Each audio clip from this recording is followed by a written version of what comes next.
ఇప్పుడు నీళ్ళు ఇచ్చారనుకోండి, ఎక్కడ కేసీఆర్కు పేరు వచ్చేస్తుందో, బాగానే పనిచేస్తుంది కదా, ఇన్ని రోజులు కాంగ్రెస్ పార్టీ అబద్ధం ఆడిందని చెప్పేసి మీ బండారం బయటపడుతుందని చెప్పేసి నీళ్ళు ఇవ్వట్లేదా?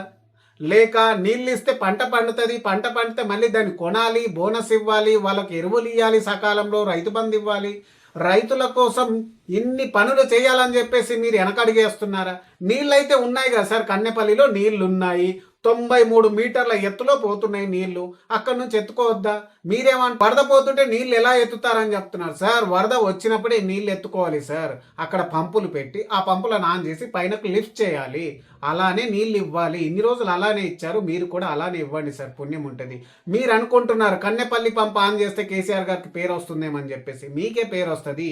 ఎందుకు అని అంటే మీరే ప్రభుత్వంలో ఉన్నారు కాబట్టి మీరు చెప్పండి, మేము అదంతా డ్యామేజ్ జరిగింది, మేము అంతా రిపేర్ చేసి మేము నీళ్ళు ఇచ్చామని చెప్పండి, తప్పేముంది? ఎందుకంటే మీ మీడియా సంస్థలే ఉన్నాయి, మీ పేపర్లే ఉన్నాయి, బూకలు కొట్టే వాళ్ళు ఉన్నారు, మొత్తం ఎల్లో మీడియా, ఈ మోడీ మీడియా అంతా మీదే కాబట్టి మీ మీడియా సంస్థలో లేపేయండి. మీరు ఎట్లాగో ప్రింట్ మీడియా, ఎలక్ట్రానిక్ మీడియా మీకు సపోర్ట్గానే ఉంది కదా, వాళ్ళలో ఏపీయండి. మీరు కేసీఆర్ మొత్తం నాశనం చేశాడు, మేము బాగు చేసి ఇప్పుడు నీళ్ళు ఇస్తున్నామని చెప్పండి, తప్పేం లేదు. కానీ కన్నెపల్లిని మాత్రం ఆన్ చేయండి సార్, పుణ్యం ఉంటుంది. అది ఆన్ చేస్తే కేవలం రైతులకే కాదు, విద్యుత్ పరంగా ఉపయోగపడుతుంది, తాగునీటికి ఉపయోగపడుతుంది, సాగునీటికి ఉపయోగపడుతుంది.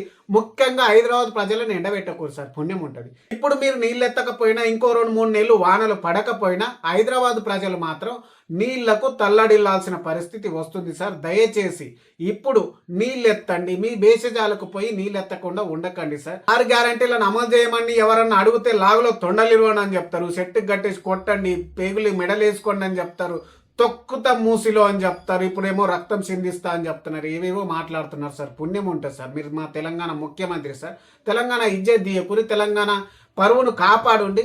మీరు ముఖ్యమంత్రిగా మాట్లాడండి దయచేసి. ప్రతిపక్షంలో ఉన్నప్పుడు ఎలా మాట్లాడారో ఇప్పుడు దానికంటే మించి మాట్లాడుతున్నారు. అలాగే మీ భాషను కూడా కొంచెం తగ్గించుకోండి సార్, పుణ్యం ఉంటుంది. తెలంగాణ ముఖ్యమంత్రి అని చెప్పేసి ఏ నేషనల్ మీడియా అయినా కవర్ చేసింది అనుకోండి, మీ బూతులను కానీ మీ అసహనాన్ని కానీ చూపిస్తే తెలంగాణ పరుగు పోతుంది సార్. బెల్ట్ ట్రీట్మెంట్ ఇస్తా అని చెప్తున్నారు, ఏమిటికో మరి బెల్ట్ ట్రీట్మెంట్ ఎందుకో, రక్తం చిందుచ్చుడు ఏమిటికో మరి అర్థం అవ్వట్లేదు. మీ అసహనాన్ని అయితే ప్రతిపక్షాల మీరు చూపిస్తున్నారు, అది ఎలక్షన్ టైంలో చూపించుకోరు, మీరు ఏమైనా చేసుకోరు ఎలక్షన్ టైంలో. కానీ ప్రస్తుతానికైతే రైతులను ఎండబెట్టకోరు. మీ పార్టీల గొడవల వల్ల మీ రాజకీయ స్వలాభం కోసం మాత్రం రైతులను, ప్రజలను ఇబ్బంది పెట్టకూడదు సార్, పుణ్యం ఉంటుంది మీకు.